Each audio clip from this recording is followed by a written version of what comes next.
சமூக நீதி பேசுற திமுக, தூய்மை பணியாளர்களுடைய உயிர காப்பாத்துறதுக்கு நடவடிக்கை எடுக்கல அப்படின்னு தமிழக பாஜகவோட மாநில தலைவர் அண்ணாமலை குற்றச்சாட்ட முன் வச்சிருக்காரு. திருச்சி மாவட்டம் திருவெறும்பூர்ல பாதாள சாக்கடை சுத்தம் பண்றதுக்காக இறங்குன 2 தொழிலாளர்கள் விஷவாயு தாக்கி உயிரிழந்திருக்காங்க. அவங்களோட குடும்பத்துக்கு இரங்கல் தெரிவிச்சிருக்கிற அண்ணாமலை, ஒவ்வொரு குடும்பத்திற்கும் ரூ. 40,00,000 இழப்பீடு வழங்கணும் அப்படின்னு வலியுறுத்தியிருக்காரு. அவங்க 2 பேருமே போதிய பாதுகாப்பு உபகரணங்கள் இல்லாமல் பணியில ஈடுபடுத்தப்பட்டிருக்காங்க அப்படிங்கிற ஒரு குற்றச்சாட்ட முன் வச்சிருக்காரு அண்ணாமலை. அது மட்டும் இல்ல, இந்திய அளவுல தூய்மை பணியாளர்கள் விஷவாயு தாக்கி உயிரிழக்கிற தூய்மை பணியாளர்களோட எண்ணிக்கையில தமிழ்நாடு முதல் இடத்துல இருக்கு அப்படின்னும், இதுவரை சுமார் 50 பேர் உயிரிழந்திருக்காங்க அப்படிங்கிற ஒரு குற்றச்சாட்டையும் முன் வச்சிருக்காங்க.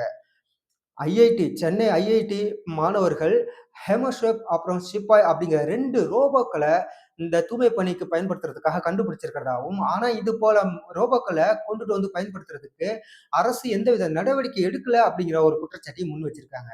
திமுக அரச பொறுத்தளவுல அ முதலமைச்சர் ஸ்டாலின் தன்னுடைய தந்தைக்கு சிலை வைக்கிறதுக்காக உச்சநீதிமன்றம் வரை போறதுக்கு நேரம் இருக்கு. ஆனா இது போல அ தூய்மை பணியாளர்களுடைய உயிர காப்பாத்துறதுக்கு அவருக்கு நேரம் இல்லையா? அப்படிங்கிற மாதிரியான ஒரு கேள்விய முன் வச்சு தன்னுடைய ட்விட்டர் பக்கத்துல வீடியோவ பகிர்ந்து ஒரு கேள்விய முன் வச்சிருக்காரு.